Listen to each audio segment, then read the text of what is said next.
The first is that by the time the disciples go down to the river, the Lord was already there. The Lord already loved this woman. Jesus had already lived and died for her to have life and have it abundantly. And while Christ's witnesses talk to her, the Holy Spirit comes to open her heart to their message. Then they baptize her.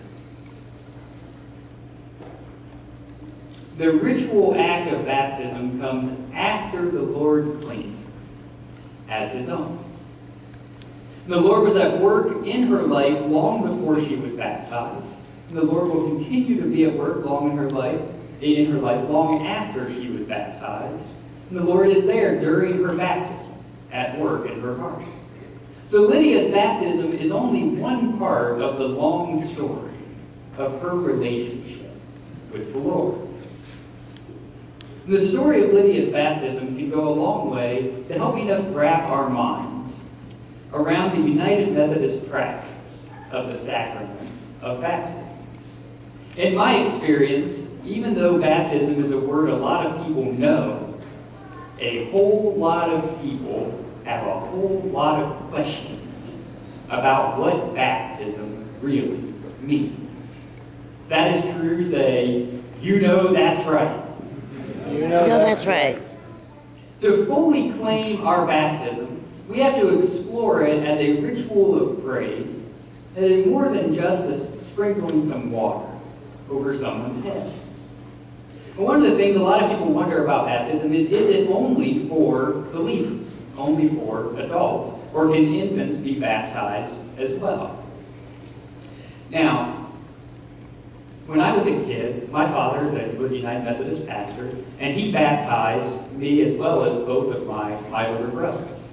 And my brothers used to go, over the summer, they'd go spend a week or 2 weeks with some of our aunts and our uncles. I was too young to go that time. But my older brothers would go and spend a week with our aunts and uncles, and just to play with cousins, spend time with family, probably give mom and dad a break, you know? And one year when they went down there, my uncle was a pastor at the time in another church that believed in only a believer's baptism. You know, you couldn't be baptized as infants, as children, the way that my brothers and I were by my dad. And my uncle actually tried to talk my two older brothers, who were the sons of a pastor who had been baptized by their own dad, into allowing him to baptize them again while they were there.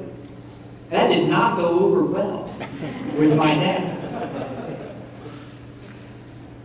In the United Methodist Church, we do practice infant baptism. We baptize kids even when they're young and even before they fully understand what's going on with that. The story of Lydia is one of the biblical precedents for that. And when we're told that Lydia gets baptized, her entire household gets baptized as well. And so the person who was the head of house would take kids and be baptized, going back to some of the earliest stories within the church. And one of the reasons as United Methodists that we are willing to do that is because we believe that in baptism, God is claiming us in a way that I don't fully understand, and Joan doesn't fully understand, and Toonie doesn't fully understand. No one fully understands it. And so God can be at work in our lives, even when we're kids, and even before we really know what's going on. And for kids who we baptize as infants, we do give them the opportunity to then claim that baptism later on through confirmation or through joining the church as a profession of faith.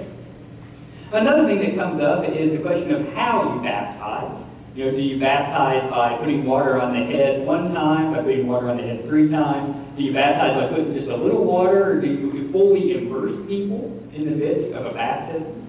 I've been a part of immersion baptisms at one of the first churches I served. There was a family who had a pond that was just across the street from the church, and it was a rural country church, and this family had some kids in it that were going to be baptized, and so we actually walked the whole church down to the pond, and we went down in there with the parents, with the dad to help catch the kids, and the kids came into the water. We did the full immersion baptism in the pond, and it was one of the coolest baptisms that I've ever done. That was really a neat experience to do that.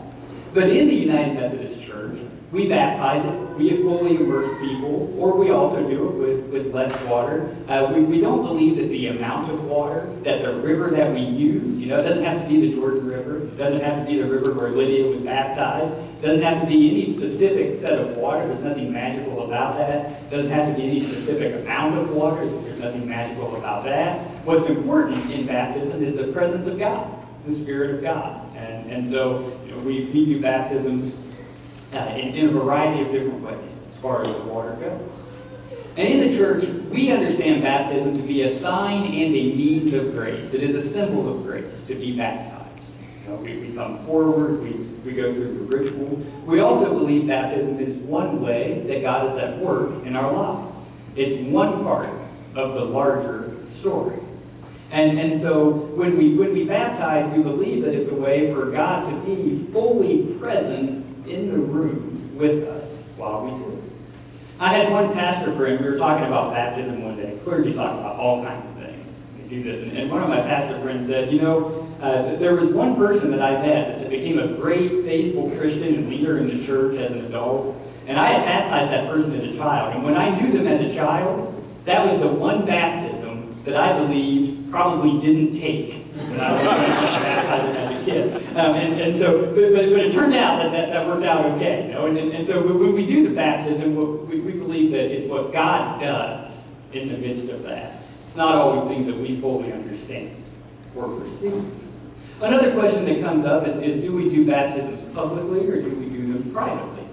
And the answer is both. When you go back to the book of Acts and the early baptisms, they tend to be public events.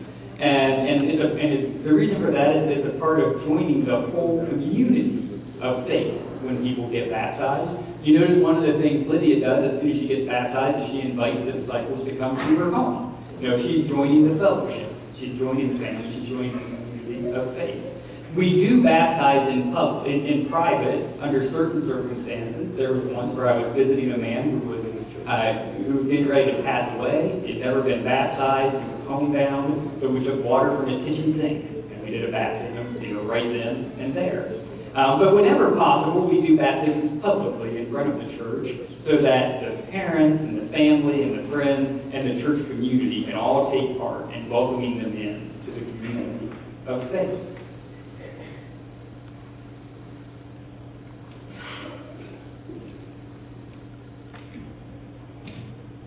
Within the sacrament of baptism, another thing that people talk about that doesn't show up in the story of Lydia, but that I think is very worth pausing to talk about, is this question of, do we re-baptize people who have already been baptized once? And the answer to that in the United Methodist Church is no. We don't re-baptize. If someone's already been baptized, then we consider that their baptism. And the reason for that goes back to the belief that the real significance of baptism is what the Lord does in the midst of it.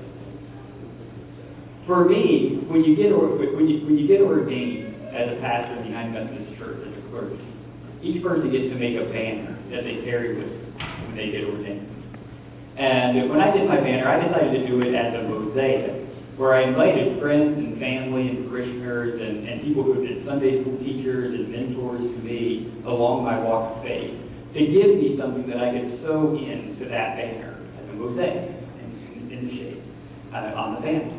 And one of the things that was given to me, my mom and dad went back and they took the towel from my baptism and they cut off a patch of it, and that piece of towel is in my ordination banner. And so what I have in that, from my baptism to my ordination, is a symbol of God's claim on my life. The single claim that God has had on my life throughout from when I was a baby all the way to becoming a pastor in the church. And that time frame spans all kinds of good decisions and bad decisions and mistakes and twists and turns. It's not a straight path for anybody. But having that piece of the baptismal cloth and the ordination banner symbolizes and reminds me that God has had this one claim on my life throughout the entire time. Throughout the course of our lives, we all grow and make mistakes, go forward and fall back. But God's claim on us as His children never gets taken away. It is constant each day. We may make mistakes, loved ones may hurt us, friends may abandon us, family members may leave us, but the grace of God is constant. The deep meaning beneath baptism is not about exclusion or membership in an elite club or about condemnation. The meaning of baptism is about the grace and the mercy and the love of God. And God's love surrounds all humanity before we even know it, before we understand it. Jesus came to save and to redeem every one of us. The Spirit lives in each person. Baptism is one way for God to claim us, and baptism is one way for us to claim God.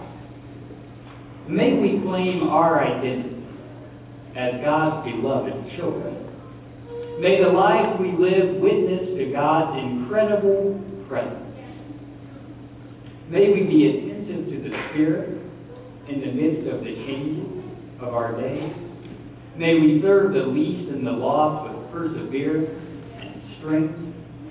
May we be prone to spontaneous outbursts of praise. May we secretly follow Jesus when no one is looking.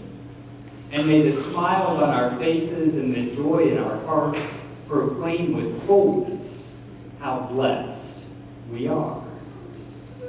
May we be blessed and ready to claim God's grace. So at this time now, let us prepare ourselves to proclaim the grace of God and to claim God's presence in our lives by standing and joining together in song, My Redeemer lives.